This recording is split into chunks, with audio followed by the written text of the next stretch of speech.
Il est fantastique. Il n'a jamais été meilleur que dans ce film. Ne la touche pas, sale pute! C'était pas ma guerre! On va venir vous chercher. Si la connerie n'est pas remboursée par les assurances sociales, vous finirez sur la parade. Ayez peur. Ayez très peur. Appelez-moi Plisken. Merci de votre coopération. Bonsoir. J'ai passé l'âge de ces conneries. Bonjour à tous, bonjour à toutes, nous sommes les Watchers. Aujourd'hui, je serai votre hôte, je m'appelle Vasco et je suis très heureux d'accueillir pour ce deuxième épisode de notre podcast, Monsieur Amaury. Amaury, bonjour, comment ça va? Salut, eh bien ça va et toi? Ça va. Et Monsieur Lucas, bonjour, comment ça va? Bah ça va très bien et merci de m'accueillir ici. C'est avec plaisir. Donc je vais prononcer des noms dans le podcast que je vais sûrement écorcher, vous m'excuserez pour ça. Aujourd'hui, il nous manque un membre, mais ce n'est pas très grave, on est en train d'inviter différentes personnes dans le futur, comme ça on peut avoir les avis de différentes personnes. Car Tu nous manques, Camille. tu nous manques beaucoup, car plus on est de fous, plus on rit, reviens vite. Ouais, reviens vite, ce serait bien, effectivement. Ceci étant dit, laissez-moi donc vous présenter le film aujourd'hui. Everything Everywhere, All at Once. Mrs. Wang, are you with us? I am paying attention. Now, you may only see a pile of receipts, but I see a story. I can see where this story is going. It does not look good.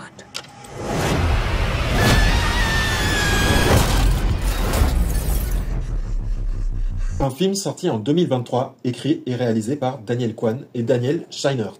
Je vous ai dit, j'étais super nul en nom. Les Daniels, on les surnomme. Pour résumer ce film, ça raconte l'histoire d'Evelyn, une femme débordée qui gère une laverie avec son mari. Sa vie bascule quand elle découvre qu'elle doit sauver le multiverse en se connectant à toutes les versions possibles d'elle-même. Le film part dans tous les sens, dans des délires incroyables, mais au fond, il parle de relations familiales, de comment trouver du sens dans le chaos, et de ce que ça veut dire d'aimer malgré tout. Les acteurs principaux sont Michelle Yeoh, elle joue Evelyn, et l'actrice a gagné l'Oscar de la meilleure actrice pour ce film en 2023, devenant la première femme asiatique à remporter un Oscar. Kiwi Kwan, désolé vraiment, c'est de la merde. En gros, c'est 2001, quoi. Voilà, 2001 dans Indiana Jones, a gagné, lui, pareil, en 2023, l'Oscar du meilleur second rôle pour son rôle dans le même film. Jamie Lee Curtis, que vous connaissez pour le rôle de Laurie Strode, Halloween. Voilà, joue un agent de l'IRS, Deirdre Beauberdre, et donc est connue pour de nombreux rôles. Elle a aussi gagné le rôle de meilleure actrice dans un second rôle en 2023. Stephanie Su, que vous avez pu découvrir sûrement dans Shang-Chi, elle joue la fille de Evelyn qui s'appelle Joy. Et enfin, je vais terminer par le légendaire James Hong, que j'ai découvert dans Mulan, étant petit, dans lequel il joue Shifu, mais aussi dans Kung Fu Panda, dans lequel il joue le père de Po, Monsieur Ping, Loi. Je sais pas pourquoi j'ai fait l'accent. Dans le film, on l'appelle Gong Gong. Je ne spoilerai pas tout, j'en ai déjà beaucoup trop dit. Je vais donc poser la fameuse question. Qu'est-ce que vous avez pensé du film? Quelle est votre première impression après votre premier visionnage? Lucas, qu'est-ce que tu as pensé du film et quelle est ta première impression après ton premier visionnage? Alors, maintenant, je te le dis franchement, je suis tombé dessus pendant les Oscars. Hein. Je ne connaissais pas le film, l'existence des réalisateurs. Donc je suis tombé dedans envers toute la hype autour. Je suis vraiment, j'ai fait un plongeon. Je l'ai vu malheureusement dans mon écran de PC. Donc est-ce que ça casse l'expérience? On en parlera. Mais voilà. Mais je pense personnellement que le film, pour moi, il ne m'a pas emballé émotionnellement, impressionné, certes, en ses effets spéciaux, en cette folie à l'état pur. Ça ne s'arrête pas d'être inventif à chaque instant. Mais hélas, il y a toujours un petit bémol, c'est que le rythme, certes, tu veux redonner, bah tu es noyé. Et moi j'appelle ça, pardon, on est noyé par la connerie, à la fin. Donc, on est noyé par l'absurde. C'est bien de faire de l'absurde. Comme tu dis magnifiquement bien, et je vais le retenir, c'est à travers tous les artifices du cinéma. On essaye de parler de sujets intimes, parce que ce film est un film intime, je le conçois et je le comprends. Mais tellement extravagant, ne veut pas tenir grand film, hein.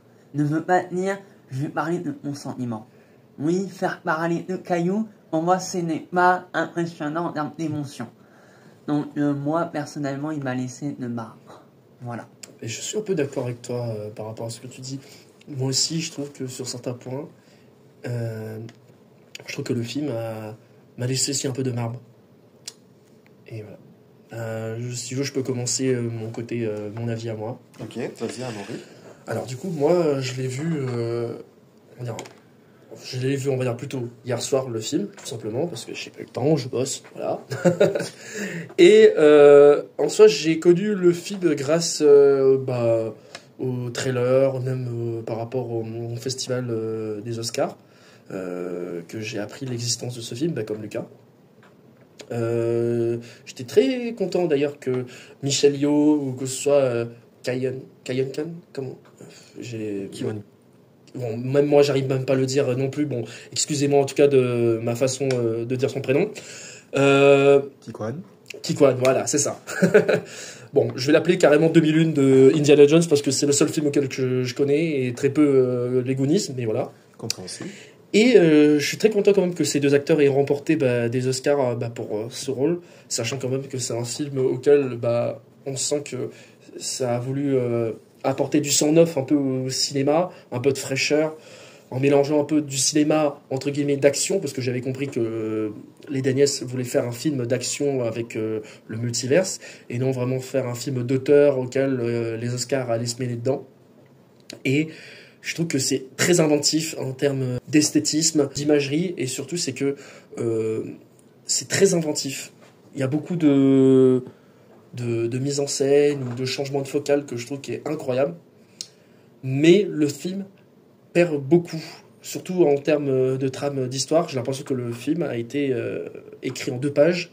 C'est juste une histoire intime, en gros, où une famille est en galère de divorce, de problèmes d'argent et de filles, mère et fille, devrais-je dire plutôt. Et il y a vraiment ce côté très intime, comme tu l'as dit toi-même, Lucas. Mais un truc auquel on peut apporter, on va dire, quelque chose de très universel, vu que le film parle de multiverse. Et je trouve que ça apporte quelque chose. Mais voilà, le film, pareil, m'a laissé quand même de marbre. Et je suis pas vraiment rentré dedans, on va dire, dès la première fois. Voilà. Et je te laisse l'honneur, Noah, de dire ton avis. Ok, merci beaucoup. Du coup, je comprends parfaitement vos avis. Merci de les avoir partagés. Maintenant, moi, je suis tombé dessus, ce film, parce que je regardais tout simplement des films étrangers. Je crois qu'on appelle ça comme ça.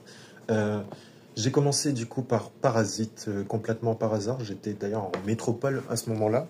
Et on n'avait pas... Enfin, on avait la télé, mais disons qu'on était chez mes grands-parents et qu'ils n'ont pas vraiment l'habitude de regarder la télé pour regarder des films. C'est plus pour regarder des jeux... Tu parles de Parasite de Bong Joon-ho, c'est ça? C'est ça.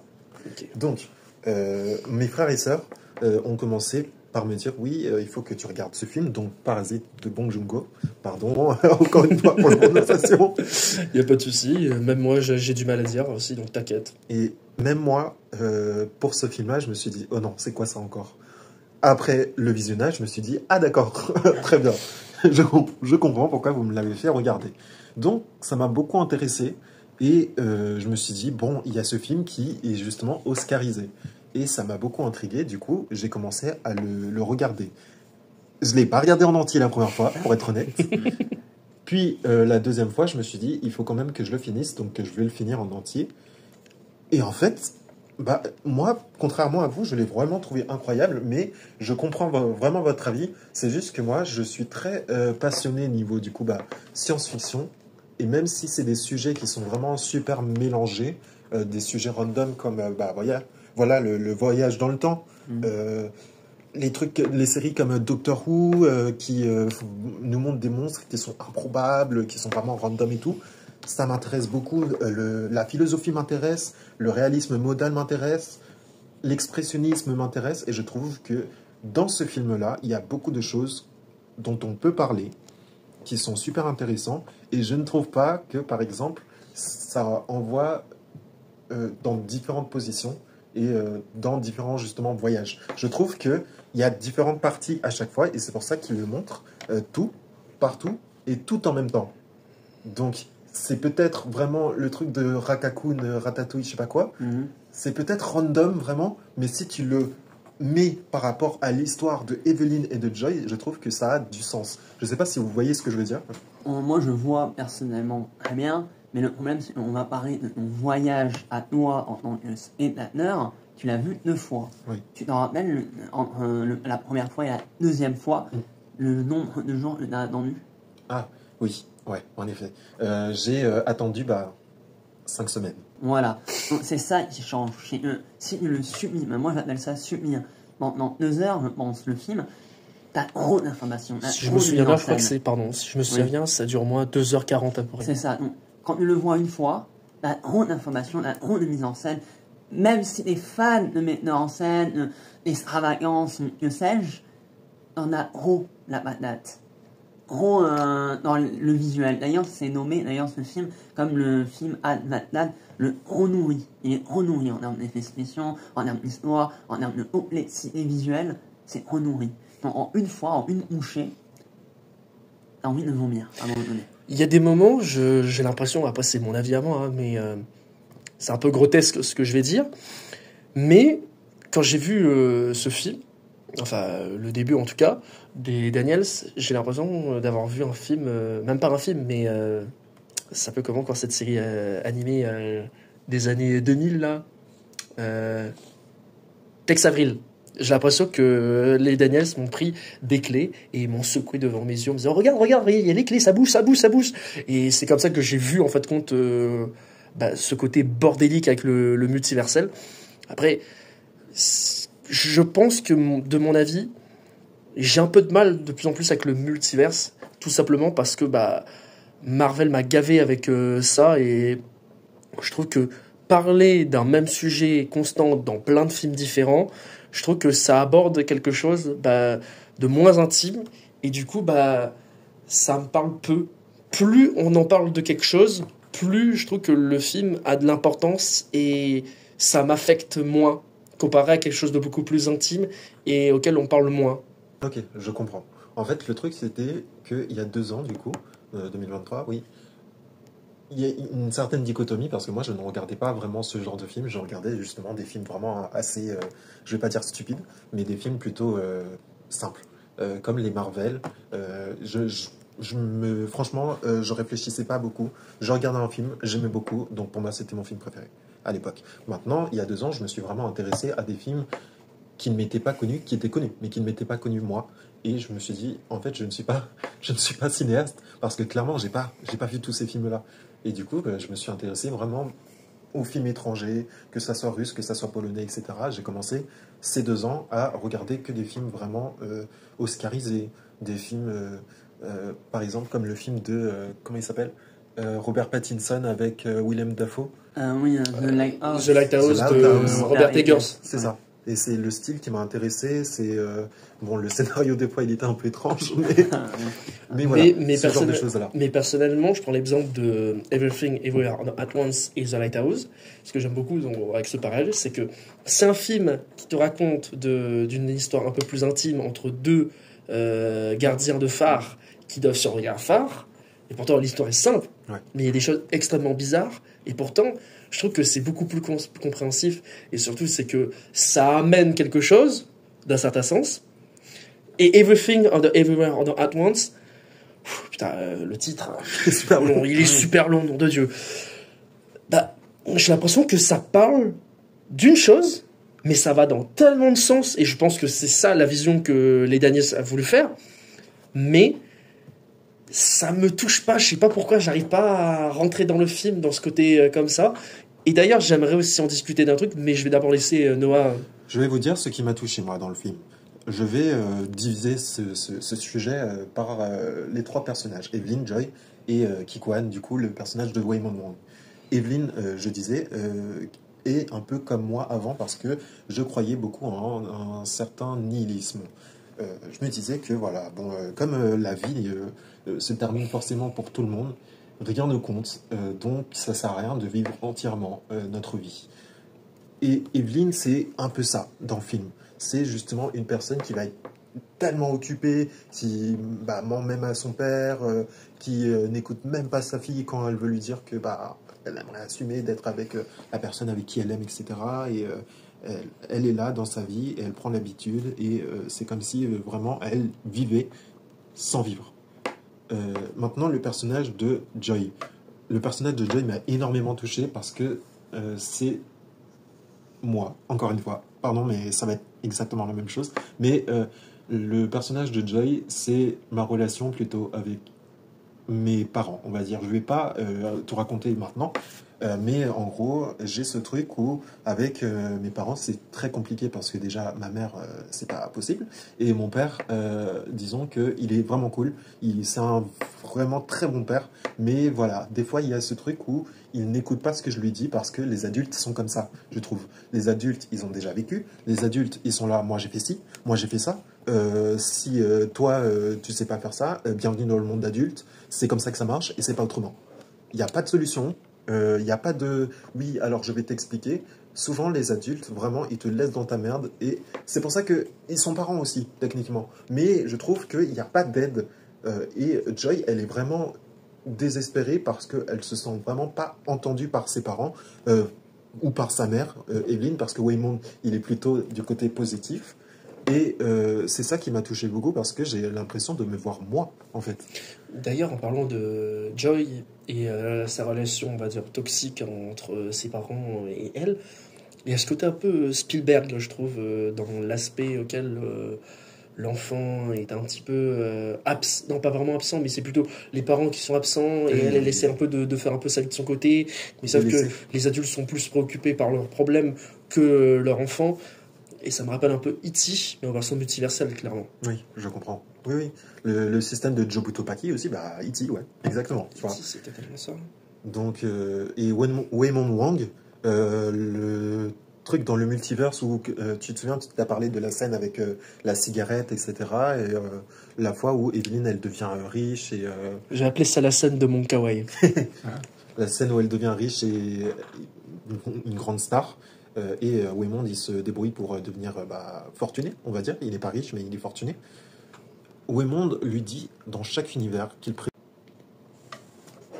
préfère être avec elle plutôt que... qu'il préfère être avec elle, faire du linge, faire des trucs simples, plutôt que vraiment être riche, jouer dans des trucs et tout, tu vois. Et il y a aussi le truc où il y a cette bataille pour...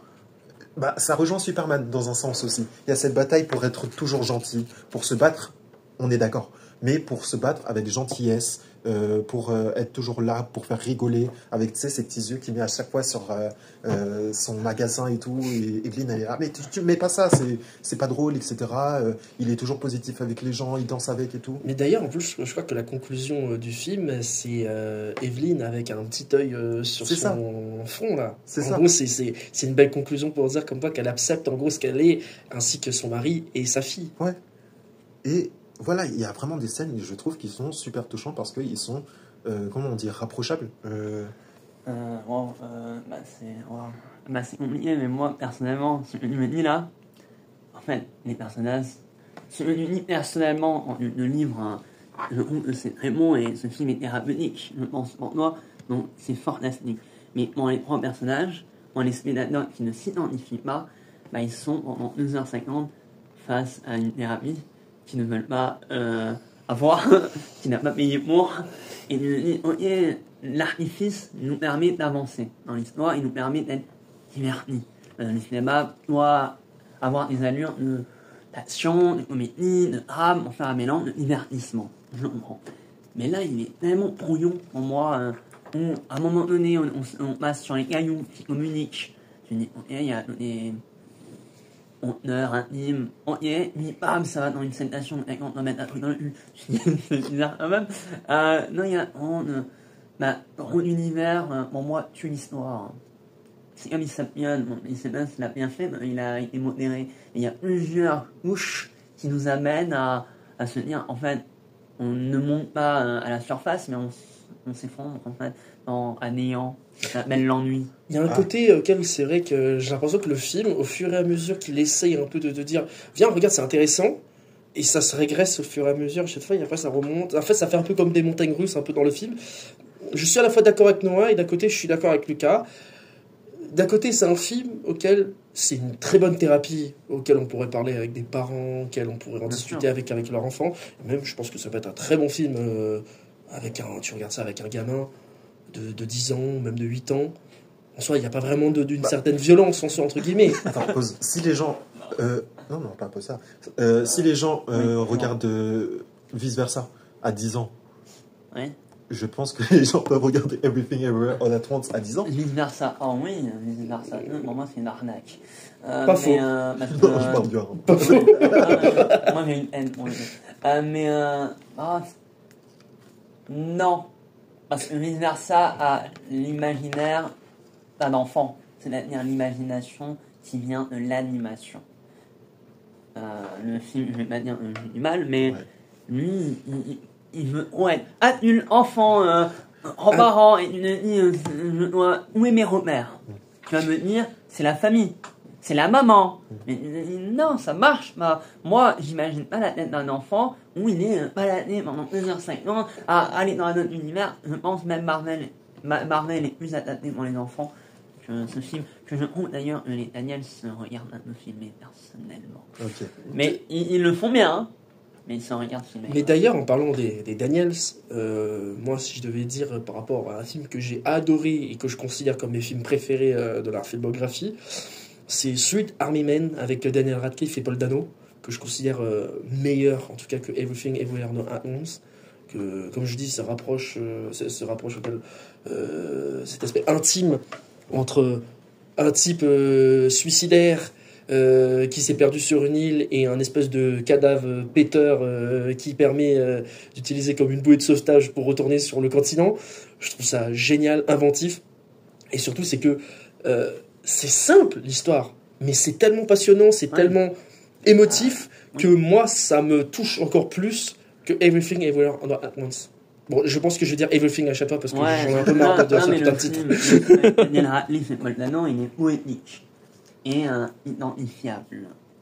Le film qu'on parle là, il est peu identifiable. Tu peux pas dire c'est un drame, c'est une fiction, c'est une comédie, c'est tout mélangé. Et le problème, c'est que certes, tout le monde se rend compte quelque part, mais quel est ce film réellement? C'est une thérapie, c'est un divertissement. Imaginons des aspects normaux, normal.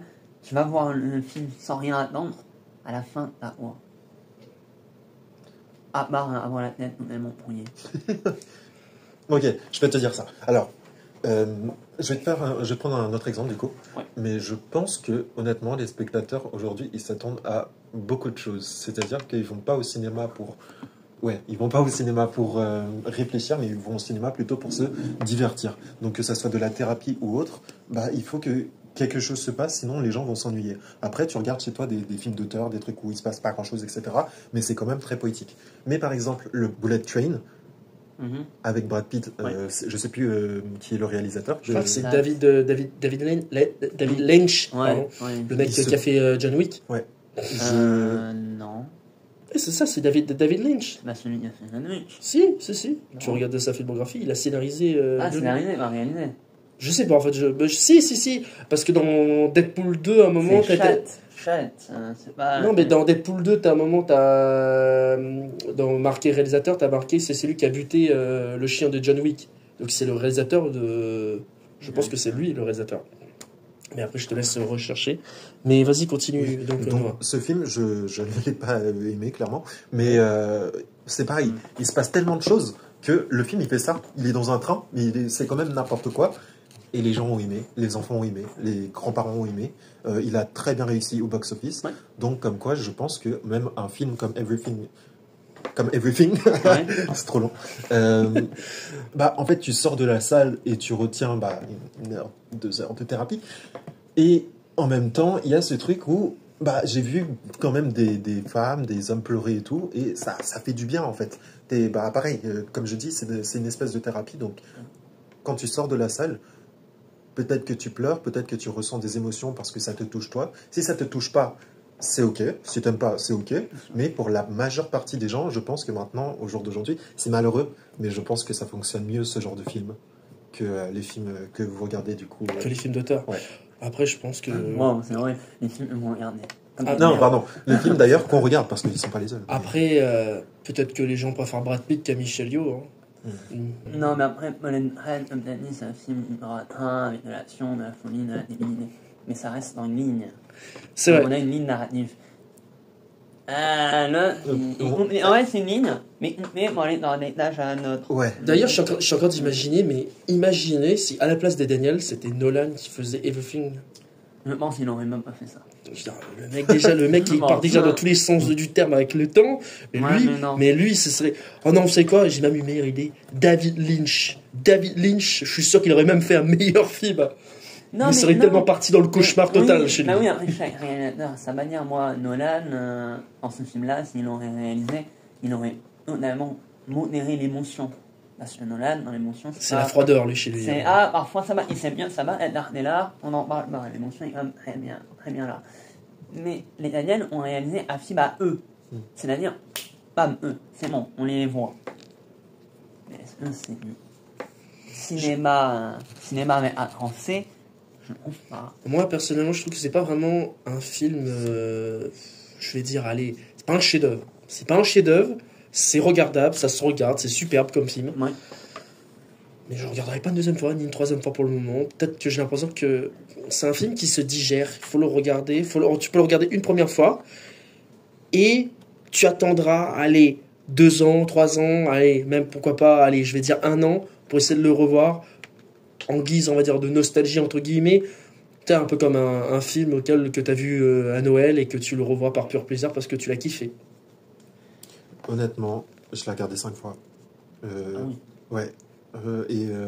Les extraits que j'ai bien aimés, je les ai regardés plus de 100 fois sur YouTube, je pense. Tu vas sur mon YouTube, tu regardes mon historique, et il y a souvent ces vidéos-là. Après, en même temps, c'est ton film préféré, donc c'est tout à fait normal. Ça, après, on peut rien faire quand un film préféré a touché quelqu'un. C'est ça, c'est exactement ça. C'est comme tu as dit, justement, c'est parce que c'est mon film préféré. Oui. Et pour plein d'autres personnes comme toi et toi, du coup, si ça c'est pas un film qui te touche, etc., bien sûr que non, tu vas pas voir ce genre de film. Je comprends parfaitement que tu le regardes tous les 5 ans, etc. C'est normal. Mais d'ailleurs, j'ai une petite question pour vous trois. Si vous devez me dire là maintenant vos 3 films préférés, vous savez quoi, même vos 4 films préférés. Oh, c'est salon ça. Ah, la Letterboxd, on va faire. Bah, vas-y, c'est bon, je me laisse. Waouh, ok. Je peux avoir un temps pour réfléchir? Je vais commencer, si tu veux. Vas-y, commence. Alors, en premier, forcément, number 1, ce sera... Fight Club? Non, même pas. C'est surprenant, mais il y a beaucoup de gens qui vont me dire The Thing de John Carpenter. Oui, bon, il fait partie du top, ça c'est sûr, certain. En premier, c'est Les 7 samouraïs de Akira Kurosawa. J'adore ce film, c'est vraiment un film qui m'a passionné et que je le revois avec pur plaisir quand j'ai le temps ou même quand j'ai l'occasion de le revoir, je le regarderai avec plaisir. Là, ça fait un petit moment que je ne l'ai pas vu, mais c'est sûr que je le regarderai quand j'aurai un peu de temps. En deuxième, The Thing, parce que forcément, le cultissime pour moi de la peur et de l'intime et à la fois cette claustrophobie et paranoïaque qui m'a apporté tellement dans mon univers pour créer des films. Et surtout, c'est que c'est un film que j'ai vu à l'âge de 12 ans, donc forcément, ça a été un trauma pour moi. Et troisième et quatrième, je dirais Old Boy de Park Chan-wook, parce que c'est un film qui m'a tellement marqué par son esthétisme, et surtout que c'est un film coréen, et c'est le premier film coréen que j'ai vu à l'époque, et que je considère comme un chef-d'œuvre absolu du cinéma, clairement, je ne vais pas me mentir. Et tout est incroyable, la mise en scène, la façon comment ça a été réalisé, cette histoire de vengeance qui se ficelle au fur et à mesure et qui apporte vraiment un degré mais tellement sombre et une fin mais totalement terrifiante et je vais pas dire gratuite mais ça te laisse sur la fin et c'est ça qui est terrible. Et en quatrième, Blade Runner de Ridley Scott, sorti en 82, que je considère pour moi comme le plus grand film de science-fiction après 2001, l'Odyssée de l'espace. Parce que c'est un film de 82, t'as pas d'effets spéciaux, t'as pas de CGI, et ce film apporte tellement de création.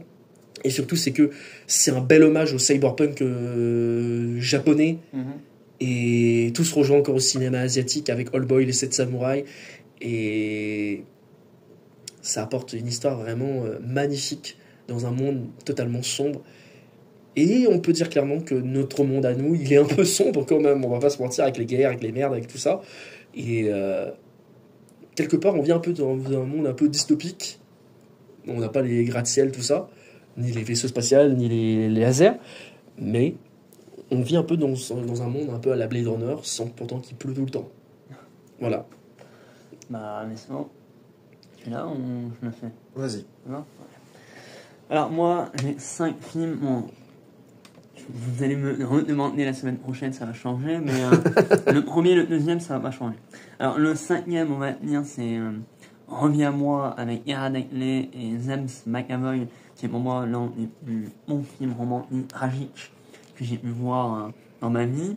Le quatrième, c'est Le Coopéré, réalisé par Costa Gavras avec Zoé Garcia, un homme qui à travers son entreprise a chuté et doit tuer des concurrents pour avoir le poste. Donc, au moins, on est prêt à tuer pour avoir le travail. Le troisième, on va dire, oh là là, ça commence à chatouiller un peu. Le troisième.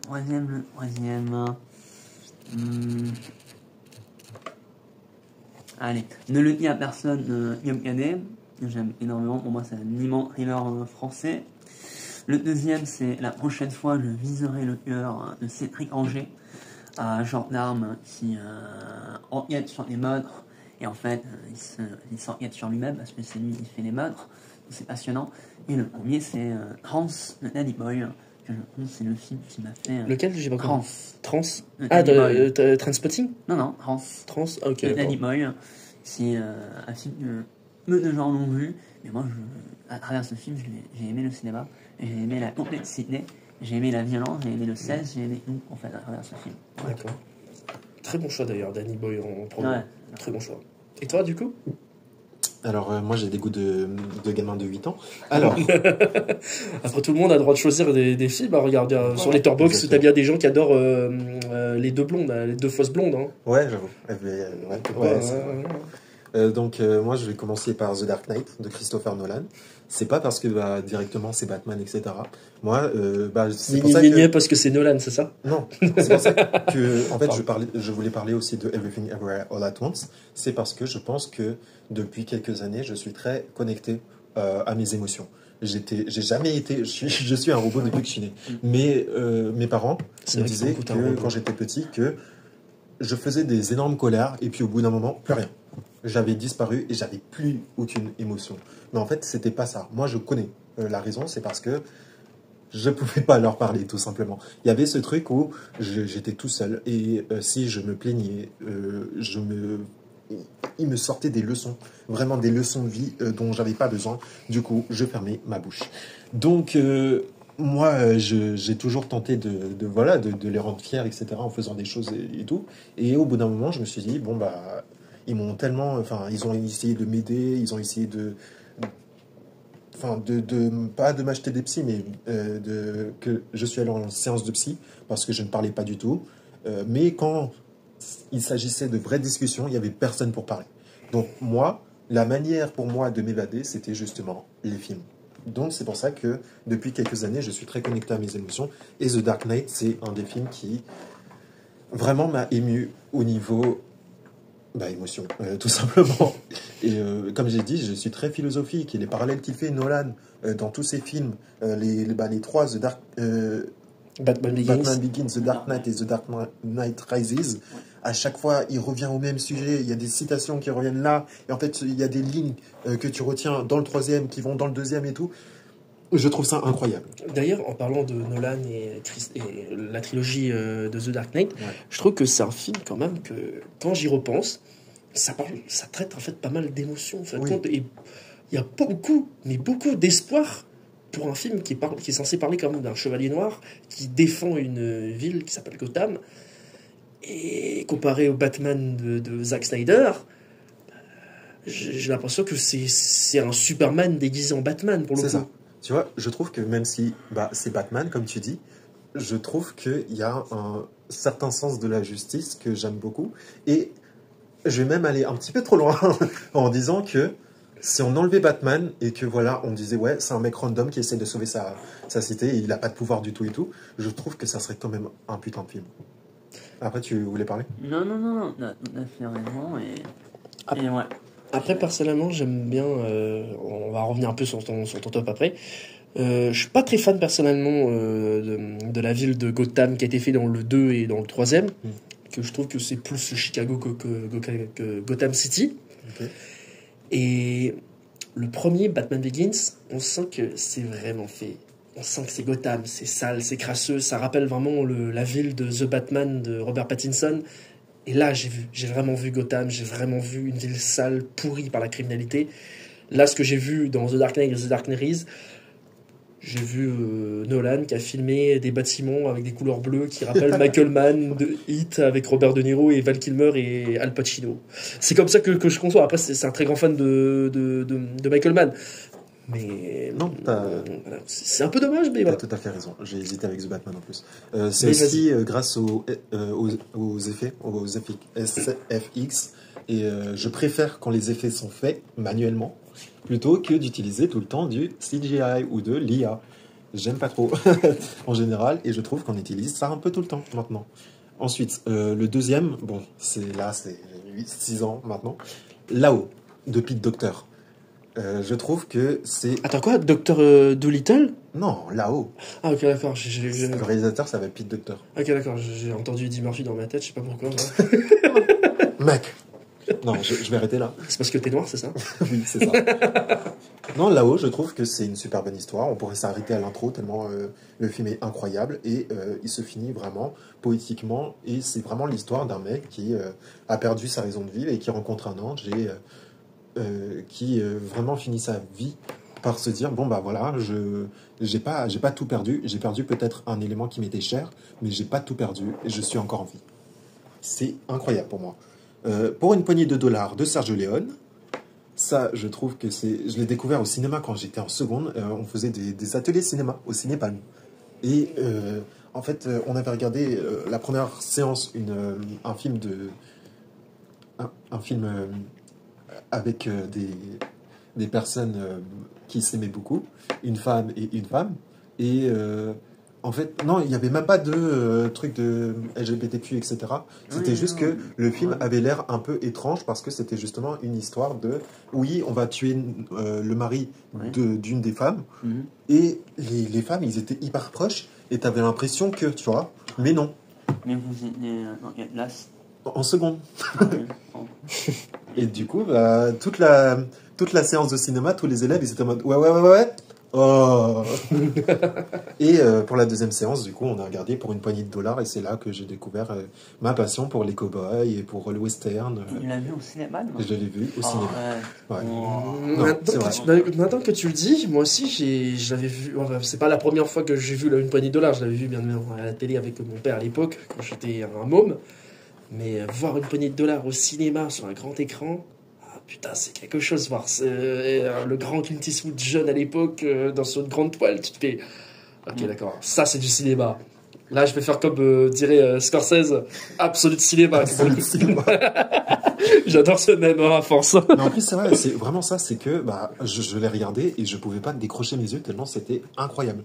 On n'en fait plus des films comme ça et je trouve ça dommage. Il n'y a plus de film original, il n'y a plus de films, on reprend toujours les mêmes choses, on reprend toujours les suites et tout, alors qu'on peut faire vraiment des films western spaghetti, simples, avec de nouvelles histoires toujours aussi originales, et je trouve que ça pourrait marcher. Mais maintenant, ce qui marche, c'est justement la nostalgie. La nostalgie, mais d'ailleurs, en parlant de nostalgie, c'est ça qui est un peu qui casse-couille, c'est que on n'a toujours pas eu un ère auquel les super-héros ont disparu, et j'aimerais bien qu'un jour, on tue un peu l'ère des super-héros pour enfin passer à autre chose. Parce que tu dis comme ça que le western spaghetti, ou je vais prendre d'autres exemples un peu plus obscurs, comme la non-exploitation, l'oise exploitation pour les films australiens, ou encore le Psycho Killers. Bah, pour moi, j'aimerais bien que ces thèmes et ce genre reviennent un peu en force et qu'on ait un peu plus de films un peu plus variés que rester sur le même thème avec les films de super-héros ou même les films de nostalgie. Mais je me dis quand même que ça va, les films qui ont sauvé un peu le cinéma aujourd'hui, ben c'est pas les films de super-héros. Si vous avez bien regardé en ce moment, Évanoui, ça cartonne. Together, ça cartonne aussi. Et Substitution, enfin, Breaking Back, devrais-je dire plutôt, ça marche de fou. Et pourtant, ce sont des films, on parle de gamins auxquels ça va partir en couille. Et pourtant, ça a du succès. Et ça fait du bien de voir un peu du cinéma horrifique et du cinéma de genre revenir en force que du cinéma à gros budget, que ce soit de super-héros ou de films de nostalgie. Dangerous Animals aussi. Et Dangerous Animals aussi. Il faisait à Cannes quand même. Pépite, ce petit C'est film. incroyable que les films vraiment à suspense, les films d'horreur et tout, marchent plus aujourd'hui que les films de super-héros. Après, il faut pas jeter de l'huile dans la soupe. C'est pas du tout les citations. C'est dégueulasse la soupe. C'est quoi t'as dit là? Jeter de l'huile dans la soupe. Voilà, c'est vrai que c'est on a une vraiment méthode ça. pas très ouf. Hein. Je sais pas si ça va être bon. Hein. Faut pas cracher dans la soupe. Oui, c'est ça. C'est ça, ouais. Jeter de l'huile dans la soupe. Faut pas jeter de l'huile. Il a mélangé les expressions. Oh là là là. Elle est bonne celle-là, faut la garder. Elle est bonne, effectivement. Donc faut pas jeter de l'huile dans la soupe. Je trouve que quand même les super-héros, il y a quelque chose maintenant, je parle. Parce qu'avant c'était vraiment des trucs pour, je vais pas dire enfants, mais des trucs où on était jeunes et on se disait ouais, Captain America, ouais, Iron Man et tout. Maintenant on a Thunderbolt qui quand même... les messages de suicide, de santé mentale et tout, ça nous touche quand même beaucoup. Oui, mais on l'a eu avant. Oui. Ouais, avec les films de A24. Non, mais avant. Hancock, c'était super-héros, mais avec Ulrich. Oui, Hancock. Ah oui, Hancock, ouais. Mais aussi Kick-Ass. Yes, oui, mais ça c'était après Watchmen en 2010. Donc il y avait Watchmen avant, puis il y avait Spider-Man aussi. On parlait quand même de la notion de vivre en étant étudiant, on va dire, en guillemets, vivre avec un loyer derrière le dos, avoir un travail, tu vois, le livreur de pizza quand même. Et oui. On a une scène où il doit être super-héros, mais il est en retard de 3 minutes, il ne peut pas être livré. Résultat, il est viré. Ouais. Donc il y a un peu cette notion de la maturité qui a émergé depuis les débuts de 2000. Oui, mais ils se sont perdus après. Bah non, il y avait Thunderbolt. Oui, je veux dire, après ce genre de films comme Spider-Man, Spider-Man 2, et même Spider-Man 3, au final, il y avait d'autres films avant et tout, tu m'as dit. Oui. Mais après, au bout d'un moment, ils ont fait, du coup, ils ont commencé le MCU, et ils ont commencé par faire Iron Man, Captain America, tout ça, et par faire des films solo. Bien sûr, mais il y a eu des films... Ouais, il y a Captain America, le premier, on peut se dire, c'est un film assez amusant, mais... On parle de la propagande, il y a maintenant une immense séquence où on le voit faire un défilé, et nous dit en première vue, c'est amusant, la musique est cool, oui. Mais on le revoit, on dit, mais c'est vraiment une propagande américaine, et le mec, il s'en fout d'être là, il est là pour faire des films, il est là pour faire des trucs en mode, regardez, on fait tout ça, mais en vrai, il veut faire la guerre. Oui. Après, on utilise le symbole de la masculinité, on vendre la guerre, venez à la guerre. Ouais, le vieux avec la barbe, comme dans notre armée, tu vois, rien d'esprit à l'armée. Il y a plein de messages derrière les barres. Après, quand j'y pense, par rapport à Captain America, et je pense qu'on va revenir après sur le sujet principal, Everything, et ton top 1, je me dis Captain America, c'est un film génial, mais c'est un film de propagande, comme tu dis, et en soi, Stan Lee, quand il a créé Captain America à l'époque, c'était totalement un comics consacré à la propagande américaine contre le nazisme. Ouais, voilà, moi je parlais de la vision quand on était enfant, justement. Moi je regardais le film et j'étais en mode, c'est bien. C'est une histoire en solo, mais je ne savais pas à l'époque que c'était sur la propagande, sur la Première Guerre mondiale. Je regardais Captain America. La Seconde Guerre mondiale. Sur la Seconde Guerre mondiale. Parce que c'est les nazis. Mais c'est ça qui est magnifique, je trouve, c'est... Le film a plusieurs couches de lecture. Par exemple, le film, on parle pour ce podcast. Moi, plus tard, on aurait peut-être 30 ans. Papa, peut-être, j'espère. Je le comprendrais peut-être mieux, ce film.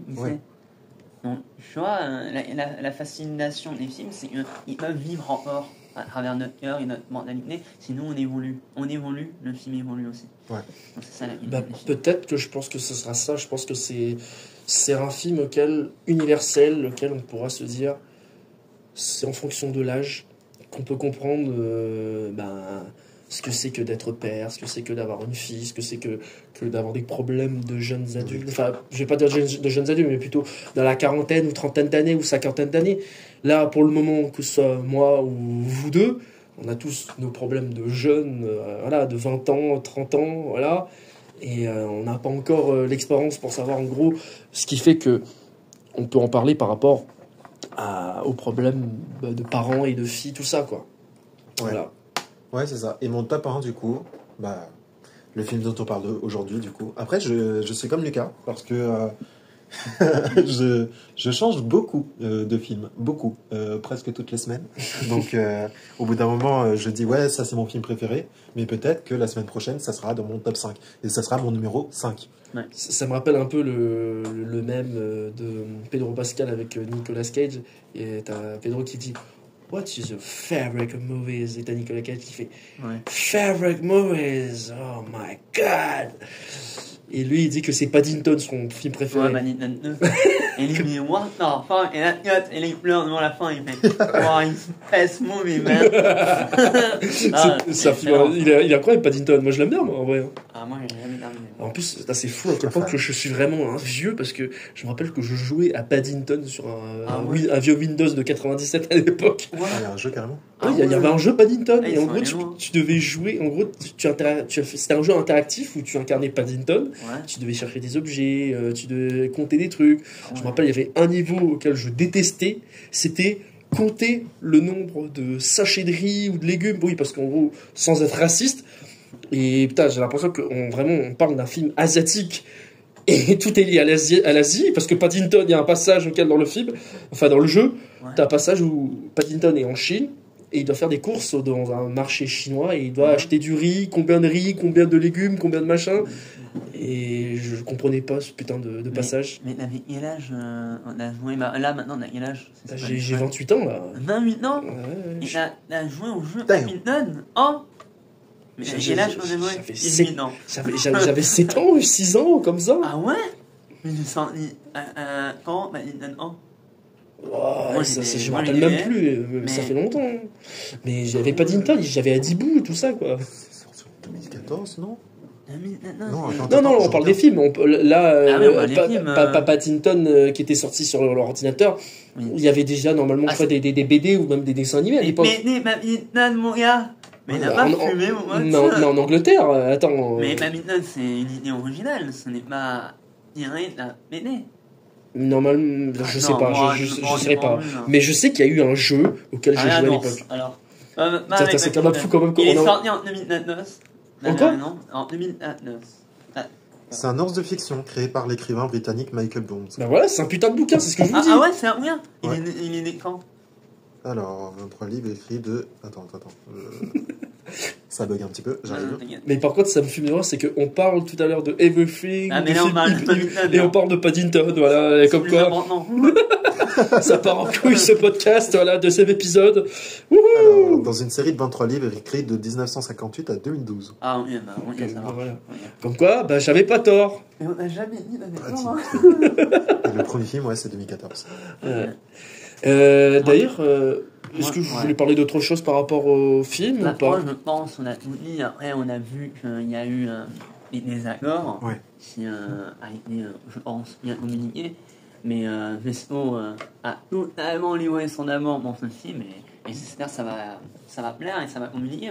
Je pense que Vespo a envie de partager aussi l'amour de ce film pour les gens qui nous écoutent. C'est ça qui est intéressant aussi, c'est parce qu'à chaque fois on va justement distribuer les rôles et à chaque fois parler de films différents. Peut-être que la semaine prochaine, si on parle de Paddington 2, je serai en mode non, pas ouf. Mais ça sert à ça en fait de parler et je trouve que ça fait vraiment plaisir.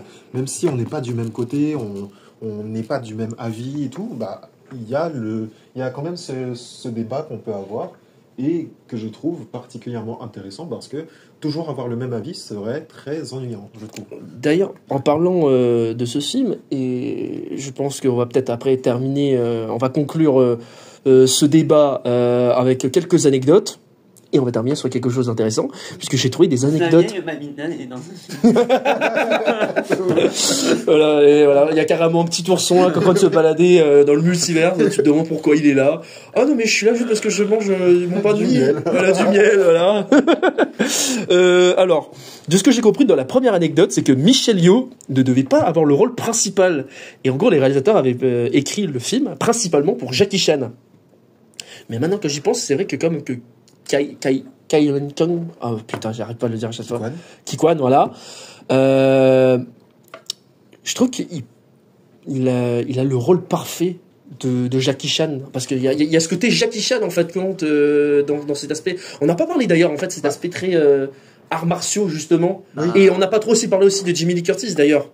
Dans l'aspect combat au début quand il mange le truc pour les lèvres là, oui, ça se voit que c'est fait pour Jackie Chan, j'ai l'impression, tu sais, avec les mêmes poses et avec son sac banane. C'était plus Bruce Lee que Jackie Chan, excuse-moi.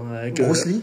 Bruce Lee avec son Nunchaku. Ouais. C'est plus du Bruce Lee là. Moi, ça me faisait penser plus au côté bourré quand il boit Jackie Chan dans les films. Et après, le film des années 70 là, oui, c'est ça. En plus, il y a un hommage. En plus, il y a un hommage à ça dans Dragon Ball. C'est vrai que après Jackie Chan, il s'est beaucoup inspiré de Bruce Lee, donc on peut faire un parallèle. Mais oui, il y a ce truc avec les combats où oui, ça se voit que c'était pour Jackie Chan, de ouf. C'est ça, c'est totalement ça. Et du coup, Jamie Lee Curtis, je la trouve hyper, j'allais dire bonne, mais c'est pas dans ce sens-là. Je trouve qu'elle est super douée pour jouer une fille, une femme que je déteste vraiment, et mais vraiment dans tous les univers en fait. Dans cet univers-là, elle est chiante bien sûr, mais dans tous les univers, tu te dis ah ouais, mais putain. Mais par contre, Jamie Lee Curtis, c'est quand même fou de se dire quand même que c'est une actrice quand même qui est partie très loin aussi, autant que Michelle Yeoh. J'ai l'impression que les deux ont eu un peu le même parcours en termes de filmographie. C'est qu'au début, elles étaient jeunes, on va dire entre guillemets, elles étaient fraîches en soi, très jolies, mais on leur donnait tout le temps des rôles, on va dire, assez... pas femme forte, on va dire. Surtout Michelle Yeoh, elle a connu le Hong Kong des années 80, le Hong Kong vraiment très raciste et très masculin à ce moment-là, parce que on sortait tout juste jusqu'à 1997 la fameuse catégorie 3, qui est une période ultra sombre de l'univers de Hong Kong, auquel on faisait des films ultra violents, une certaine violence avec beaucoup de bagarres, et comme je dis, il y avait pas mal de racisme et pas mal de masculinité absolue, auquel la femme n'a pas ses droits, et que c'est tout le temps l'homme qui est tout le temps droit de faire ce qu'il veut. Et pour Jamie Lee Curtis, elle, on va dire que elle a eu à la fois une carrière flamboyante, autant qu'une carrière, on va dire... elle s'est un peu régressée, malgré que c'est une star et que ses parents sont des acteurs très connus comme Janet Leigh ou encore son père, que j'ai totalement oublié son nom, Curtis, si je me souviens bien. C'est pas un Daniel Daniel Curtis, non, ça me dit rien. Bon, en tout cas, c'est un Curtis. Mais elle a commencé en étant très peu connue et même presque pas connue avec le film de Carpenter Halloween, qui a été un succès. C'est une femme forte. C'est une femme forte, je dis pas le contraire. Mais on lui a donné à peu près 95% de ses rôles dans les années 80-70, des rôles comme ça après Halloween, auquel c'est une étudiante qu'elle va affronter le tueur, parce qu'elle joue un moment dans le bal, le massacre du bal, un truc comme ça dans les années 80, auquel elle incarne encore une étudiante où elle doit affronter encore notre tueur en série. Et comme quoi Halloween, ça a marqué, et surtout ça l'a fait propulser star mondiale autant que Michelle Yeoh avec d'autres films. Mais Michelle Yeoh, on va dire qu'elle est vraiment devenue une star internationale grâce aux Américains, parce que les arts martiaux commençaient à devenir un peu plus populaires grâce à Matrix en 1999. Voilà. Le pire, c'est que elle a fait quoi, 8 Halloween. Tu vois, il y a les 3 Halloween trilogiques qui sont sortis. Non, elle a pas fait 8. Si je me souviens bien, techniquement, elle a fait Halloween en 1978 de John Carpenter, Halloween 2 en 81. Le 3, elle n'est pas dedans, et ni Michael Myers, parce que c'est un spin-off, entre guillemets, de l'univers, qui n'a rien à voir. Le 4, Jamie Lee Curtis n'est plus dedans, mais Michael Myers est de retour. Après, jusqu'à le 6, Jamie Lee Curtis n'est plus là, jusqu'à l'arrivée de Résurrection, normalement. Résurrection, il reviendra. Et ensuite, il va y avoir un espèce de Michael Myers Halloween 2000, auquel elle est encore dedans. Et après, quelques années après, elle reviendra par la suite pour faire les 3 autres films. Mais en soi, ça fait techniquement 3, 8. 4, 5, 6. Attends, Halloween 2, les 2 autres, plus encore les 3, 4, 5... Ouais, ça fait 6. Voilà. Donc ouais, 6 films, et enfin, on va pas dire que c'est des chefs-d'œuvre. Non, c'est pas des chefs-d'œuvre. À part le premier, et allez, je vais sauver les films de Rob Zombie et le 1 et le 2 des remakes, là. Ouais, même le 1, moi, je trouve. Après, le 2, ça descend un peu. C'est un chef-d'œuvre, le premier, ça c'est sûr. Tu as quelque chose à dire par rapport à Jamie Lee Curtis? Non, moi elle a essayé, au fil et à mesure de sa carrière, d'être une femme assez forte. Et elle a rencontré en 1989 Catherine Bigelow, celle qui a fait One Break, Les Mineurs, Rammstein aussi, où elle a fait Blues Bill, où elle joue une policière, et c'est un film qui a des allures de polar, de néo-noir. Donc c'est vraiment fascinant de voir une femme aussi engagée dans le thriller, on va dire. Pour moi, personnellement. Voilà. Il y a une dernière chose que je vais dire. Ça va pas plaire à tout le monde, je suis désolé. Je trouve que les films d'avant, certains, pas tous, décrivent mieux l'aspect femme forte qu'aujourd'hui. Parce qu'ils faisaient pas en sorte que ça soit une femme forte, tu vois. Genre, l'histoire était autour, par exemple, Alien, c'était autour de l'Alien. Mais c'est un film quand même qui a un rapport avec une femme forte. Et pourtant, de base, dans Alien, c'était censé être un homme qui devait incarner le rôle de Ripley. Et pourtant, c'est carrément une saga consacrée à la femme. Et l'Alien, en soi, c'est une femelle. Voilà, c'est clairement une femelle, l'Alien. Donc il y a vraiment cette dualité entre femme et femme forte. Jamie Lee Curtis, dans les Halloween, elle est super badass, je trouve. Donc, enfin, il y a plein d'aspects que je peux te... Mulan, pareil. Avant aussi, avant les femmes étaient beaucoup sexualisées, parce qu'il y avait plus de femmes fatales que de femmes fortes, et si on peut les comparer, les rassembler, les femmes fatales, comme des femmes fortes. C'est pas faux. Après, dans True Lies de James Cameron, le film mineur entre guillemets que pas mal de gens diront, mais moi personnellement, j'adore ce film personnellement de Cameron. Et putain quoi, merde, Schwarzy qui bute des terroristes la foison avec une Kalachnikov, je dis oui. Et Jamie Lee Curtis aussi qui tue aussi les méchants avec un Uzi 9 mm, je dis pas non. Et personnellement, ça en fait une femme forte. Et en plus, c'est clairement la badassitude clairement dans ce film. On va dans le passé, on prend des figures féminines fortes, on les ramenait à la vie en 2020, 2029. Par exemple, un film qui a marqué pour moi une époque, je suis désolé, je vais dire un réalisateur assez scandaleux, mais bon, c'est comme ça, c'est Nikita, Luc Besson. Oui, c'est la fin de ce podcast. Ouais, voilà. Allez, on conclut, allez, ciao. Vas-y, continue donc. Non, mais Nikita, pour moi, c'est la naissance même d'une femme espionne, avec ses figures, mais surtout avec cette droiture d'être une femme forte, en ayant plein la gueule. Après, on fait la vue, on a, par exemple, elle, Nikita, c'est, on va dire, dans notre époque à nous, on va dire, ces années-là, c'est Valerina. Tu vois ce que je veux dire? D'ailleurs, l'actrice a participé étrangement au scénario, je ne sais pas, mais on la voit à la fin du générique. Je me dis, mais elle a fait quoi? On ne sait pas. Mais il y a toujours un lien du passé qui revient aujourd'hui. Donc voilà. Mais d'ailleurs, en parlant de femmes fortes, je me dis, on se dit, ouais, on voit pas mal de femmes fortes, tout ça, mais je me dis, on voit quand même pas mal de femmes fortes. Je vais même prendre aussi des dessins animés, enfin des animés entre guillemets. Ghost in the Shell, réalisé par... je sais plus son nom, mais bon bref, c'est une femme forte. Bon là ça va être très très mineur, mais Kim Possible de Disney+, c'est pareil, hein, c'est une femme forte Kim. Hein, et bon, c'était génial Kim à l'époque. Les Totally Spies aussi, on peut dire aussi clairement. On peut prendre aussi un autre exemple.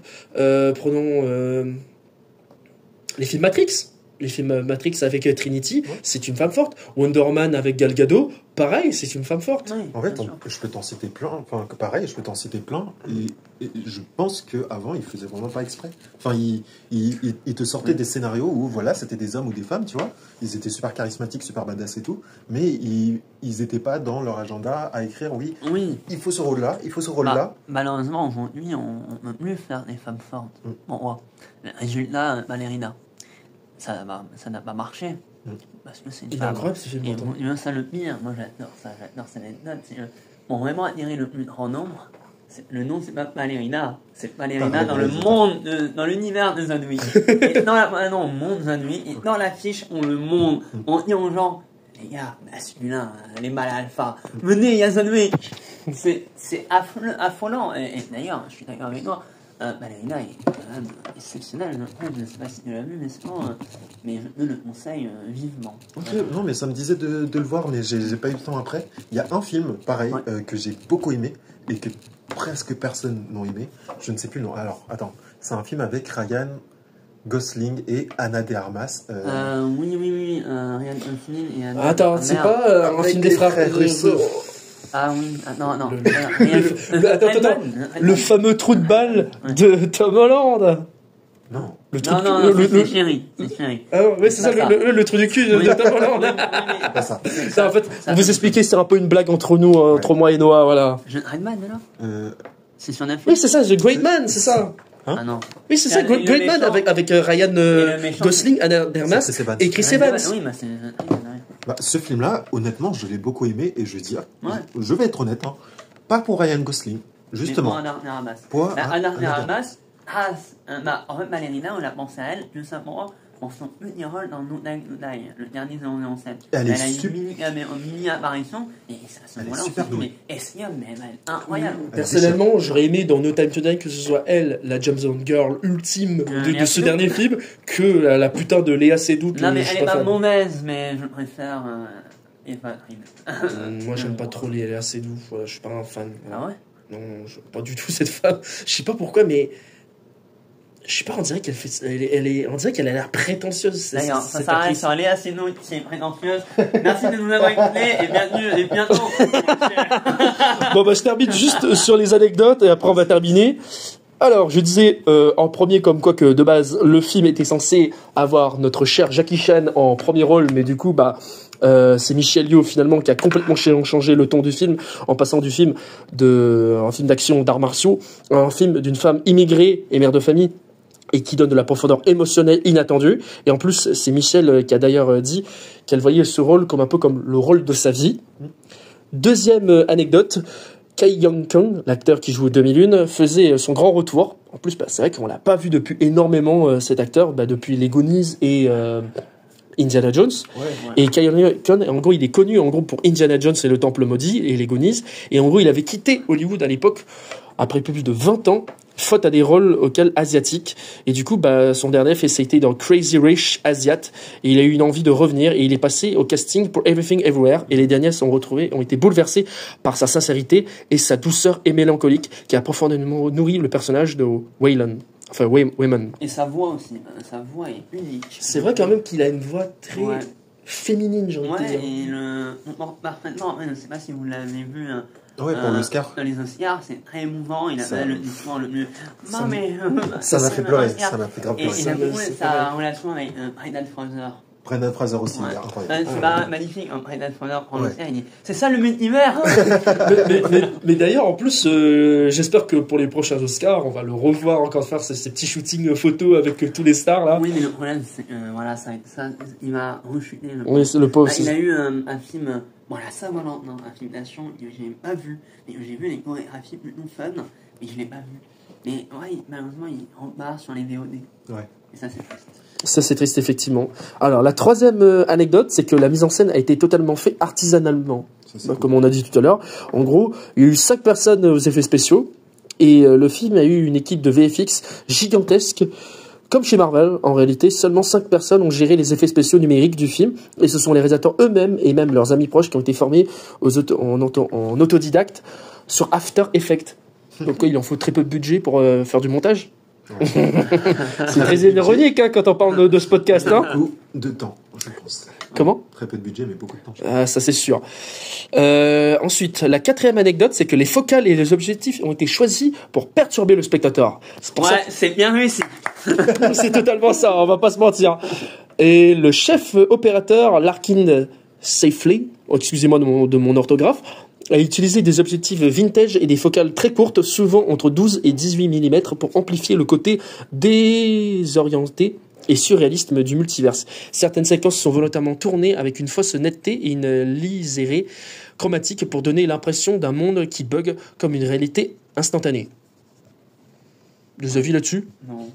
Moi, non, personnellement. Mais c'est vrai quand même. Ça, j'ai remarqué ça. J'ai adoré la scène, encore une fois, je parlais de la scène dans la rue, quand il se retrouve et que Evelyn, elle tente de l'embrasser dans l'autre monde, là, et que lui, est en mode oh, tu te calmes. C'est vraiment filmé comme si c'était une caméra, mais c'est super. Pas mal filmé, hein, mais c'est super bruyant. La caméra, elle est molle. Ouais. En humanitaire. C'est ça, il y a la lumière verte entre eux, tu vois, et tout. Oui. Je trouve que ça a du sens, et en même temps, c'est super joli. Dommage que ça n'avait pas été fait à la caméra un peu à la Gaspard Noé, là où ça tourne dans tous les sens. Regarde, on parlait de cette scène, qui est la scène où on en parle le plus, parce que c'est celle qui est le plus modérée. Tu parles de la scène, la lumière verte, là, la Monkaway, là. Oui, voilà. J'allais dire que ça m'a fait penser aux photos d'Amaury, du coup, parce que lui, il utilise vraiment un truc où il a une caméra et du coup, il met des lumières bleues ou des lumières rouges, différentes lumières en fait, par-dessus, et ça crée de super belles photos. Et ce genre de lumière, je l'ai retrouvé, j'ai l'impression, dans le film. Merci, c'est gentil, ça fait plaisir de rendre hommage à moi. Abonnez-vous à son compte Insta. Voilà. Oui, abonnez-moi, voilà. Venez vous abonner, voilà, venez. Abonnez-vous aussi à Noah, abonnez-vous aussi à Lucas. Là, ce sont de très bons artistes aussi. Très bon réalisateur et très bon photographe et comédien. Il est hyper sexy aussi. C'est un chocolat noir black. Trop sexy, là. Trop sexy, voilà.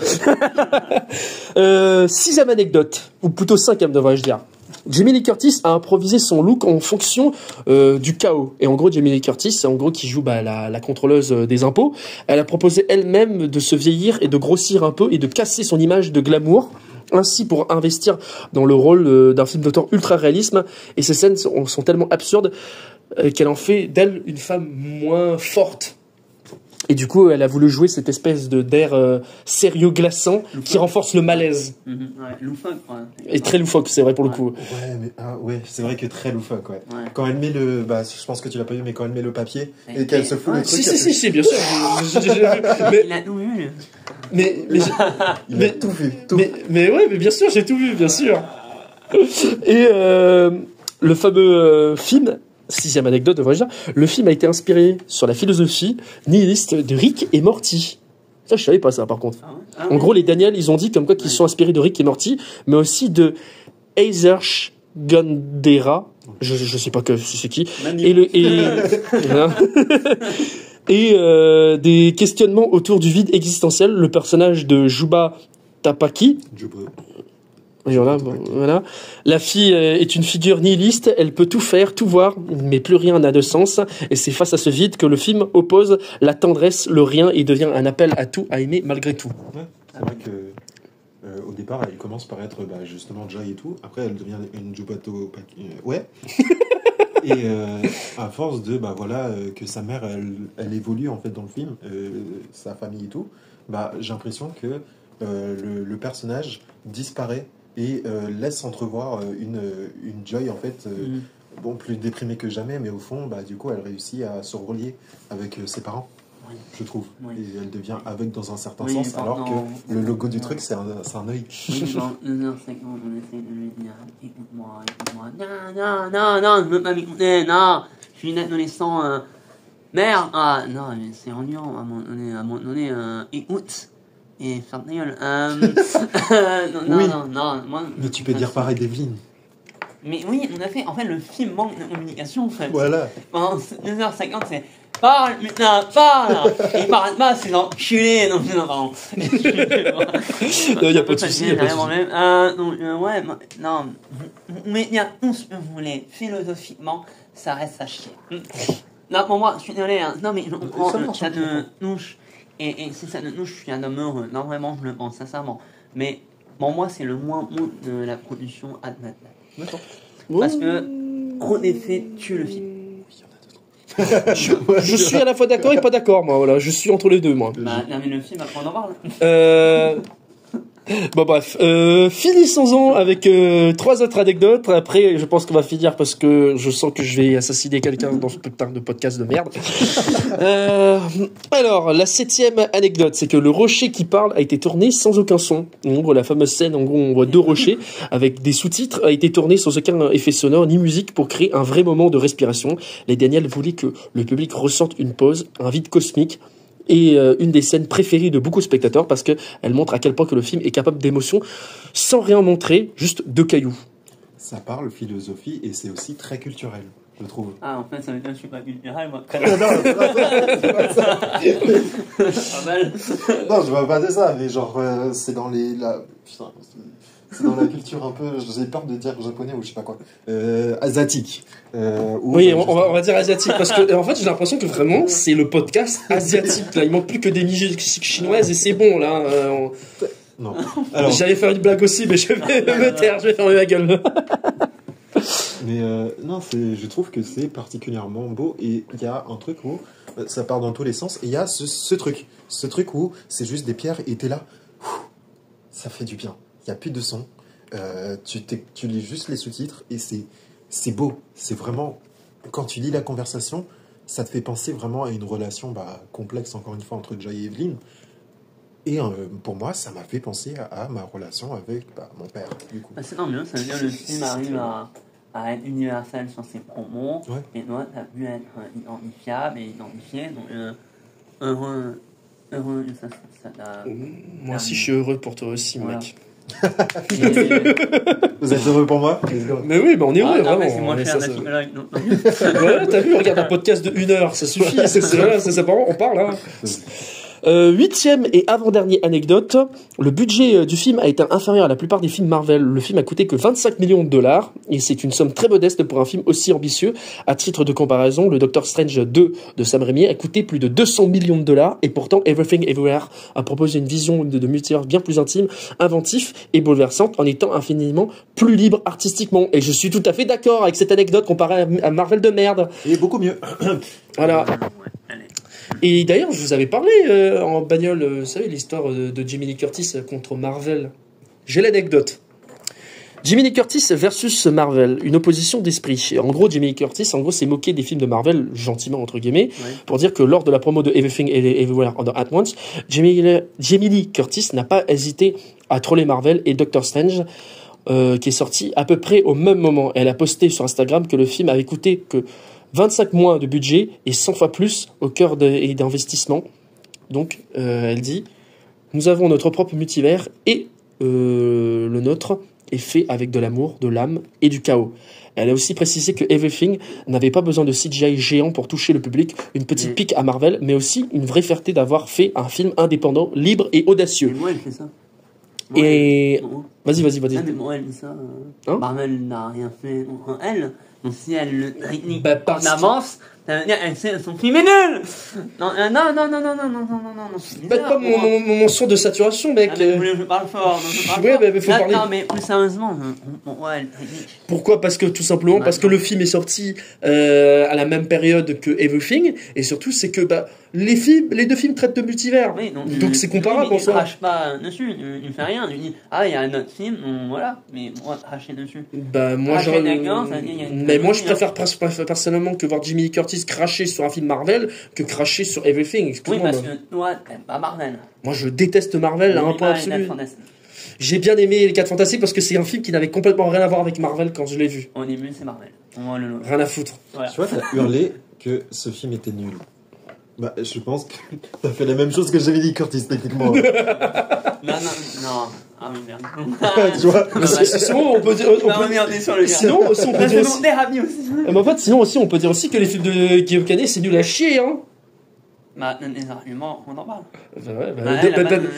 Donne-moi aussi des arguments aussi. Vraiment, c'est le podcast.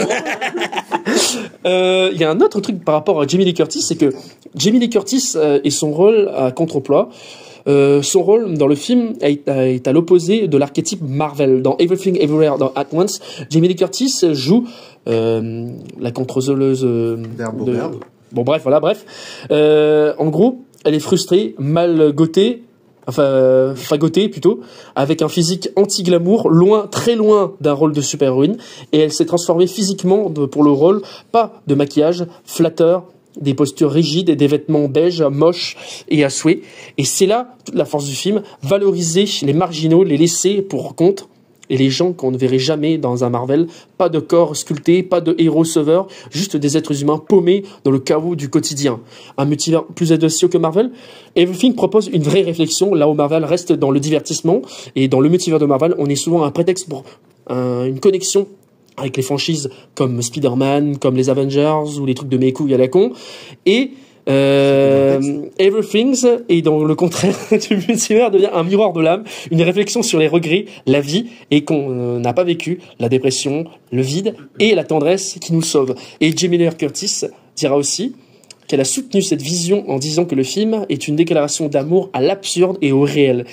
Et là où beaucoup de blockbusters actuels n'osent plus vraiment ce genre de risque. Oui, bah c'est bien, mais je suis d'accord avec elle, mais c'est totalement vrai. Marvel ne fait pas ça, ils prendront jamais de risque, Marvel. Non. Ah, allez, quoique, je dirais les Thunderbolts et les 4 Fantastiques, ils ont quand même pris du risque, parce que quand même, refaire un reboot des 4 Fantastiques pour réadapter leur univers à eux, c'était quand même chaud, parce que quand même, les 4 Fantastiques, ça faisait longtemps que ça n'a pas été fait, sachant qu'en plus, que ça a été échec sur échec, les 4 Fantastiques, depuis les années 90, 94, parce que je compte le film de 94, et pas seulement que les films de 2005, et Thunderbolts, à part les gros geeks et les gros puristes de Marvel de BD, très peu de gens connaissent les Thunderbolts.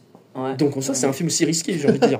Est-ce que les gens connaissaient même les Gardiens de la Galaxie au départ? Ouais, c'est vrai, pas faux aussi.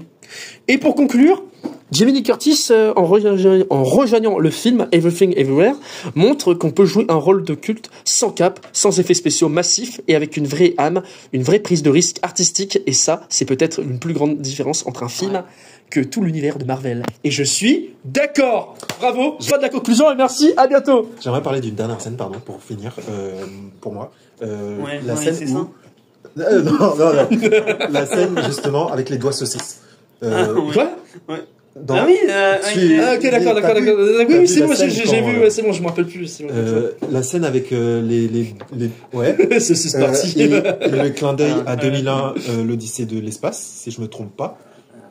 Je trouve que par rapport à un certain film qui parle de Multiverse of Madness et qui en a pas là, je trouve que c'est nul. C'est un moyen de parler. C'est un meilleur moyen de parler du multiverse, et je trouve que c'est un super multiverse avec les doigts saucisses et tout, et ils ont des doigts saucisses, mais ils peuvent en même temps être sérieux et parler de sujets sérieux, parce que Evelyn, elle se retrouve avec Baird, elle se retrouve en couple avec, dans ce multiverse-là, et du coup, ça fait un parallèle avec sa fille et sa copine et tout, et elle commence à comprendre en fait que voilà, c'est ça. Il faut discuter, il faut une communication, mais il y a aussi ce truc où avant elle se disait que oui, genre elle est LGBTQ parce que Joe Butopaki du coup l'a possédé et tout dans le film et tout, alors que non, vraiment c'est la vie en fait. Tu aimes qui tu veux. Bien sûr. Et du coup, est-ce que vous avez d'autres choses à dire? On espère que les promos de vaisseau à donner envie. Moi, je suis genre de marbre et je resterai de marbre. Voilà, les gars, j'espère que vous avez aimé. Aimez-vous aussi, en général. Ah, d'ailleurs, j'en profite avant qu'on conclue. C'est quoi votre dernier film actuel, à part Everything? Moi, je dirais que mon dernier film que j'ai vu, c'était Les 4 Fantastiques, et j'ai adoré. C'est peut-être mon film préféré de l'univers Marvel. Voilà, maintenant, venez pas me casser les couilles. Au cinéma ou à la maison? Au cinéma. Ah, non, moi, je vais changer un mineur. Moi, je suis allé au cinéma. Moi, c'était Megan 2. Oh. C'était tellement un bon film que je me suis endormi en streaming. J'ai vraiment eu peur. Je ne l'ai pas regardé au cinéma. Je me suis dit, ne parlez de merde. Est-ce que j'achète un ticket pour ça? Non, mais je t'imagine, tu fais comme ça. Absolument de cinéma. Et encore, j'ai regardé que le début parce que c'est quoi cette merde en fait? Il a vu le 1? Non, on a pas vu. Non, j'ai pas vu le 1. Mais moi, non, il a vu. Bon, voilà. En fait, je voulais pas voir voilà. la danse, je sais pas quoi là. Bon, je pense qu'on va s'arrêter là parce que ça part en couille. Bon, écoutez, merci d'avoir regardé ce podcast. Enfin, plutôt d'écouter, puisque regarder c'est un peu chelou, parce que vous pouvez pas nous voir, voilà. Mais nous, on peut vous voir, voilà. Comme, voilà. Eh bien, écoutez, je vous souhaite en tout cas une très belle journée ou une belle soirée, comme vous voulez. Et vous pouvez nous suivre sur Instagram, voilà. avec un conte, voilà, qu'on mettra bientôt, voilà. Voilà. Ouais, voilà, allez. Good morning, good evening and good night. Sayonara.